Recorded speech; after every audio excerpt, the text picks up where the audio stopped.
The Call of Cthulhu by H.P. Lovecraft. Chapter 3. The Madness from the Sea. If heaven ever wishes to grant me a boon, it will be a total effacing of the results of a mere chance which fixed my eye on a certain stray piece of shelf paper. It was nothing on which I would naturally have stumbled in the course of my daily round, for it was an old number of an Australian journal, the Sydney Bulletin for April 18, 1925. It had escaped even the cutting bureau, which had at the time of its issuance been avidly collecting material for my uncle's research.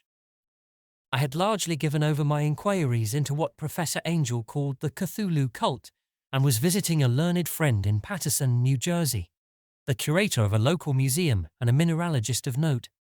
Examining one day the reserve specimens roughly set on the storage shelves in a rear room of the museum, my eye was caught by an odd picture in one of the old papers spread beneath the stones. It was the Sydney Bulletin I have mentioned, for my friend has wide affiliations in all conceivable foreign parts, and the picture was a half-tone cut of a hideous stone image almost identical with that which Legras had found in the swamp. Eagerly clearing the sheet of its precious contents, I scanned the item in detail, and was disappointed to find it of only moderate length.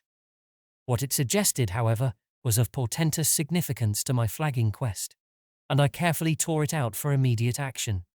It read as follows: Mystery derelict found at sea.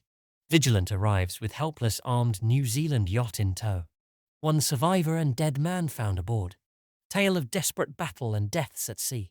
Rescued seaman refuses particulars of strange experience. Odd idol found in his possession. Inquiry to follow. The Morrison Company's freighter Vigilant, bound from Valparaiso, arrived this morning at its wharf in Darling Harbour, having in tow the battled and disabled but heavily armed steam yacht Alert of Dunedin, New Zealand, which was sighted April 12 in south latitude 34 degrees 21 minutes, west longitude 152 degrees 17 minutes with one living and one dead man aboard. The Vigilant left Valparaiso March 25th, and on April 2nd was driven considerably south of her course by exceptionally heavy storms and monster waves. On April 12th the derelict was sighted, and though apparently deserted, was found upon boarding to contain one survivor in a half-delirious condition, and one man who had evidently been dead for more than a week. The living man was clutching a horrible stone idol of unknown origin, about a foot in height, regarding whose nature authorities at Sydney University, the Royal Society, and the museum in College Street all profess complete bafflement, and which the survivor says he found in the cabin of the yacht, in a small carved shrine of common pattern. This man, after recovering his senses, told an exceedingly strange story of piracy and slaughter. He is Gustaf Johansen, a Norwegian of some intelligence, and had been second mate of the two-masted schooner Emma of Auckland, which sailed for Callao February 20th with a complement of 11 men. The Emma, he says, was delayed and thrown widely south of her course by the great storm of March 1st, and on March 22nd, in south latitude 49 degrees 51 minutes, west longitude 128 degrees 34 minutes, encountered the Alert, manned by a queer and evil-looking crew of Kanakas and half-castes. Being ordered peremptorily to turn back, Captain Collins refused, whereupon the strange crew began to fire savagely, and without warning upon the schooner with a peculiarly heavy battery of brass cannon forming part of the yacht's equipment. The Emma's men showed fight, says the survivor, and though the schooner began to sink from shots beneath the waterline, they managed to heave alongside their enemy and board her, grappling with a savage crew on the yacht's deck, and being forced to kill them all, the number being slightly superior because of their particularly abhorrent and desperate, though rather clumsy mode of fighting.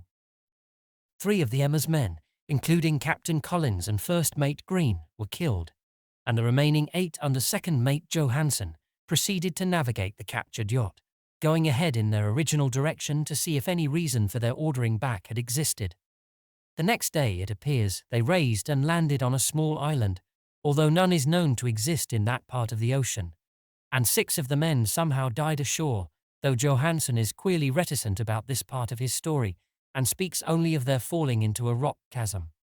Later, it seems, he and one companion boarded the yacht and tried to manage her, but were beaten about by the storm of April 2nd. From that time till his rescue on the 12th, the man remembers little, and he does not even recall when William Bryden, his companion, died. Bryden's death reveals no apparent cause and was probably due to excitement or exposure. Cable advices from Dunedin report that the alert was well known there as an island trader and bore an evil reputation along the waterfront. It was owned by a curious group of half-castes whose frequent meetings and night trips to the woods attracted no little curiosity, and it had set sail in great haste just after the storm and earth tremors of March 1st. Our Auckland correspondent gives the Emma and her crew an excellent reputation, and Johansen is described as a sober and worthy man.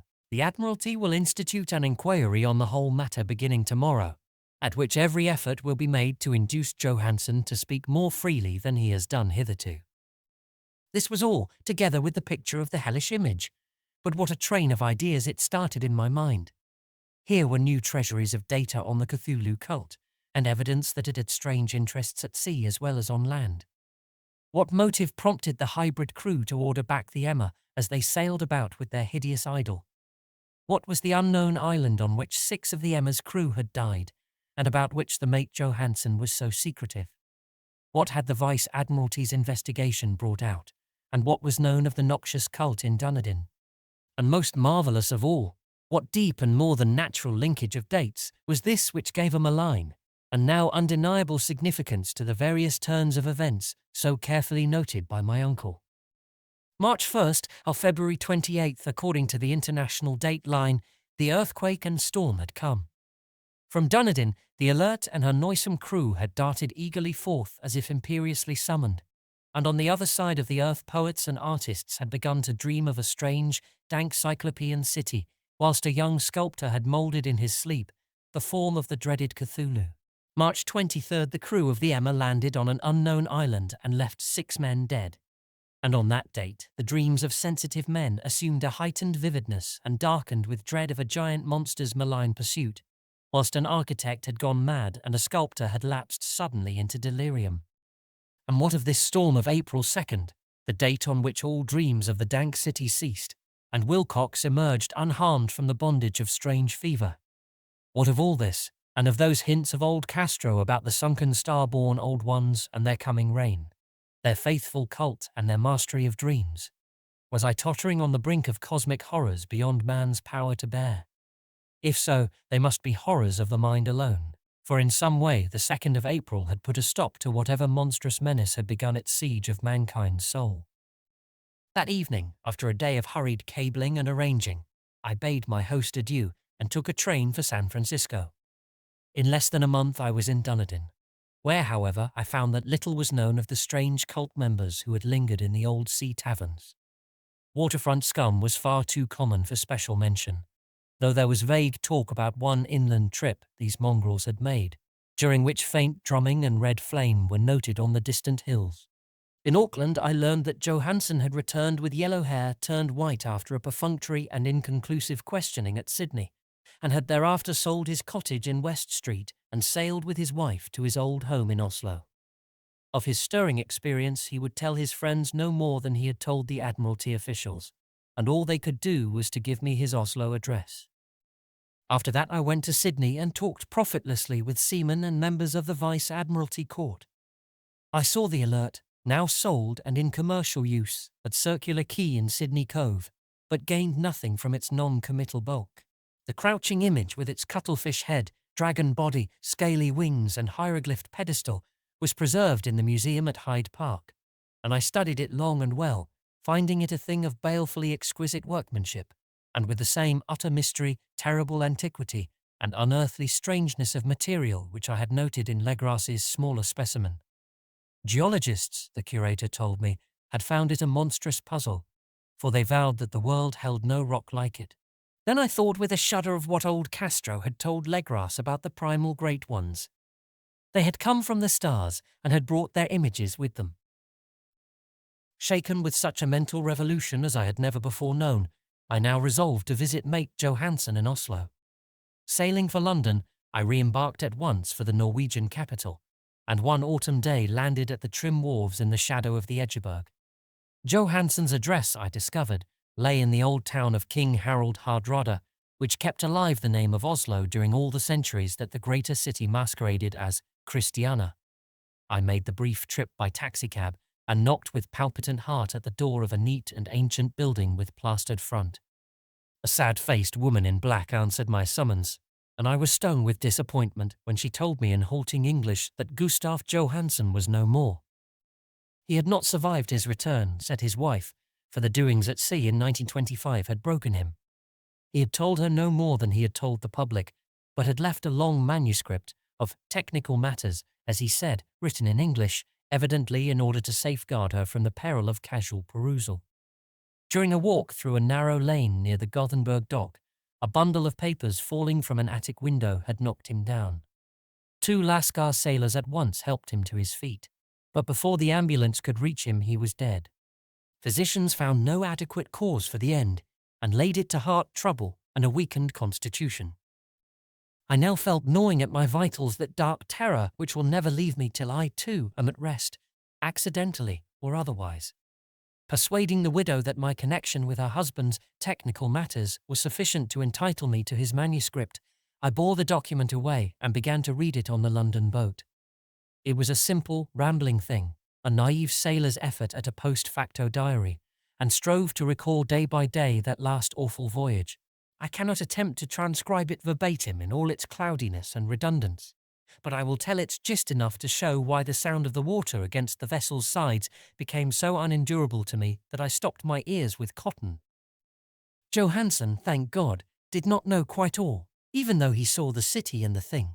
But I shall never sleep calmly again when I think of the horrors that lurk ceaselessly behind life in time and in space, and of those unhallowed blasphemies from elder stars which dream beneath the sea, known and favoured by a nightmare cult ready and eager to loose them on the world whenever another earthquake shall heave their monstrous stone city again to the sun and air. Johansen's voyage had begun just as he told it to the Vice-Admiralty. The Emma in ballast had cleared Auckland on February 20th and had felt the full force of that earthquake-born tempest which must have heaved up from the sea bottom the horrors that filled men's dreams. Once more under control, the ship was making good progress when held up by the Alert on March 22nd, and I could feel the mate's regret as he wrote of her bombardment and sinking. Of the swarthy cult fiends on the Alert, he speaks with significant horror. There was some peculiarly abominable quality about them which made their destruction seem almost a duty, and Johansen shows ingenuous wonder at the charge of ruthlessness brought against his party during the proceedings of the Court of Inquiry. Then, driven ahead by curiosity in their captured yacht under Johansen's command, the men sight a great stone pillar sticking out of the sea, and in south latitude 47 degrees 9 minutes W, longitude 126 degrees 43 minutes, come upon a coastline of mingled mud, ooze, and weedy cyclopean masonry, which can be nothing less than the tangible substance of Earth's supreme terror, the nightmare corpse city of Arlae, that was built in measureless eons behind history by the vast, loathsome shapes that seeped down from the dark stars. There lay great Cthulhu and his hordes, hidden in green slimy vaults and sending out at last, after cycles incalculable, the thoughts that spread fear to the dreams of the sensitive and called imperiously to the faithful to come on a pilgrimage of liberation and restoration. All this Johansen did not suspect, but God knows he soon saw enough. I suppose that only a single mountain top, the hideous monolith-crowned citadel whereon great Cthulhu was buried, actually emerged from the waters. When I think of the extent of all that may be brooding down there, I almost wish to kill myself forthwith. Johansen and his men were awed by the cosmic majesty of this dripping Babylon of elder demons, and must have guessed without guidance that it was nothing of this or of any sane planet, or at the unbelievable size of the greenish stone blocks, at the dizzying height of the great carven monolith, and at the stupefying identity of the colossal statues and bas-reliefs with the queer image found in the shrine on the Alert, is poignantly visible in every line of the mate's frightened description. Without knowing what futurism is like, Johansen achieved something very close to it when he spoke of the city. For instead of describing any definite structure or building, he dwells only on broad impressions of vast angles and stone surfaces, surfaces too great to belong to anything right or proper for this earth, and impious with horrible images and hieroglyphs. I mention his talk about angles because it suggests something Wilcox had told me of his awful dreams. He had said that the geometry of the dream place he saw was abnormal, non-Euclidean, and loathsomely redolent of spheres and dimensions apart from ours. Now an unlettered seaman felt the same thing whilst gazing at the terrible reality. Johansen and his men landed at a sloping mud bank on this monstrous acropolis and clambered slipperily up over tight and oozy blocks, which could have been no mortal staircase. The very sun of heaven seemed distorted when viewed through the polarizing miasma welling out from this sea-soaked perversion, and twisted menace and suspense lurked leeringly in those crazily elusive angles of carven rock, where a second glance showed concavity after the first showed convexity. Something very like fright had come over all the explorers before anything more definite than rock and ooze and weed was seen. Each would have fled had he not feared the scorn of the others, and it was only half-heartedly that they searched, vainly as it proved, for some portable souvenir to bear away. It was Rodriguez the Portuguese who climbed up the foot of the monolith and shouted of what he had found. The rest followed him and looked curiously at the immense carved door with the now familiar squid dragon bas-relief. It was, Johansen said, like a great barn door, and they all felt that it was a door because of the ornate lintel, threshold and jambs around it, though they could not decide whether it lay flat like a trap door or slantwise like an outside cellar door. As Wilcox would have said, the geometry of the place was all wrong. One could not be sure that the sea and the ground were horizontal, hence the relative position of everything else seemed phantasmally variable. Bryden pushed at the stone in several places without result. Then Donovan felt over it delicately around the edge, pressing each point separately as he went. He climbed interminably along the grotesque stone moulding, that is, one would call it climbing if the thing was not after all horizontal, and the men wondered how any door in the universe could be so vast. Then, very softly and slowly, the acre-great panel began to give inward at the top, and they saw that it was balanced. Donovan slid or somehow propelled himself down or along the jamb and rejoined his fellows, and everyone watched the queer recession of the monstrously carven portal. In this fantasy of prismatic distortion, it moved anomalously in a diagonal way, so that all the rules of matter and perspective seemed upset. The aperture was black with a darkness almost material. That tenebrousness was indeed a positive quality, for it obscured such parts of the inner walls as ought to have been revealed, and actually burst forth like smoke from its eon-long imprisonment, visibly darkening the sun as it slunk away into the shrunken and gibbous sky on flapping membranous wings. The odour arising from the newly opened depths was intolerable, and at length the quick-eared Hawkins thought he heard a nasty, slopping sound down there. Everyone listened, and everyone was listening still when it lumbered slobberingly into sight and gropingly squeezed its gelatinous green immensity through the black doorway into the tainted outside air of that poison city of madness. Poor Johansen's handwriting almost gave out when he wrote of this. Of the 6 men who never reached the ship, he thinks 2 perished of pure fright in that accursed instant. The thing cannot be described. There is no language for such abysms of shrieking and immemorial lunacy, such eldritch contradictions of all matter, force, and cosmic order. A mountain walked or stumbled. God! What wonder that across the earth a great architect went mad, and poor Wilcox raved with fever in that telepathic instant. The thing of the idols, the green, sticky spawn of the stars, had awaked to claim his own. The stars were right again, and what an age-old cult had failed to do by design, a band of innocent sailors had done by accident. After vigintillions of years, great Cthulhu was loose again, and ravening for delight. 3 men were swept up by the flabby claws before anybody turned. God rest them, if there be any rest in the universe. They were Donovan, Guerrera, and Angstrom. Parker slipped as the other 3 were plunging frenziedly over endless vistas of green-crusted rock to the boat, and Johansen swears he was swallowed up by an angle of masonry which shouldn't have been there. An angle which was acute, but behaved as if it were obtuse. So only Bryden and Johansen reached the boat, and pulled desperately for the alert as the mountainous monstrosity flopped down the slimy stones and hesitated floundering at the edge of the water. Steam had not been suffered to go down entirely, despite the departure of all hands for the shore, and it was the work of only a few moments of feverish rushing up and down between wheel and engines to get the alert under way. Slowly, amidst the distorted horrors of that indescribable scene, she began to churn the lethal waters, whilst on the masonry of that charnel shore that was not of earth, the Titan thing from the stars slavered and gibbered like Polypheme cursing the fleeing ship of Odysseus. Then, bolder than the storied Cyclops, great Cthulhu slid greasily into the water and began to pursue with vast wave-raising strokes of cosmic potency. Bryden looked back and went mad, laughing shrilly as he kept on laughing at intervals till death found him one night in the cabin whilst Johansen was wandering deliriously. But Johansen had not given out yet.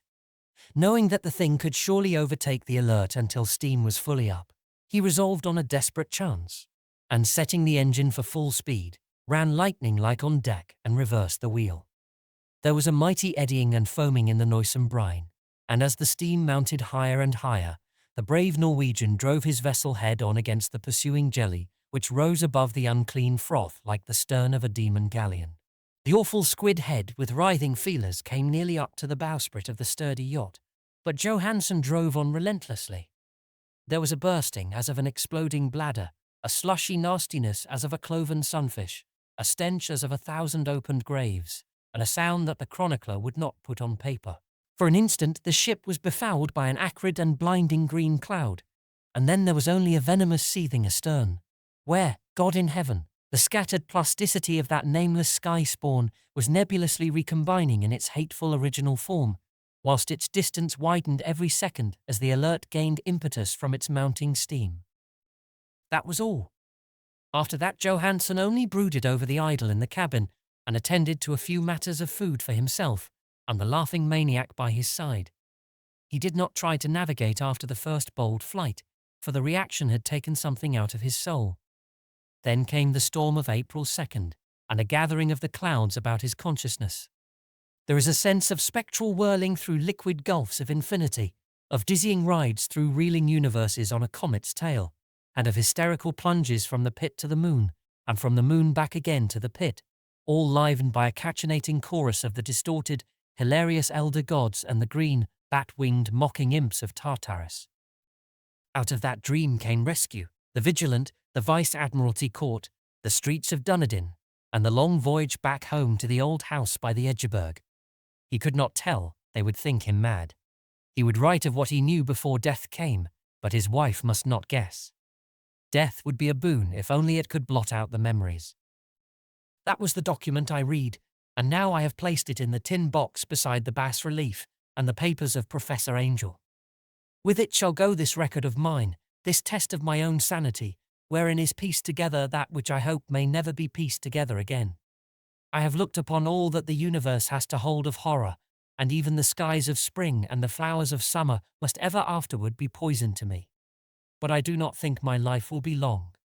As my uncle went, as poor Johansen went, so I shall go.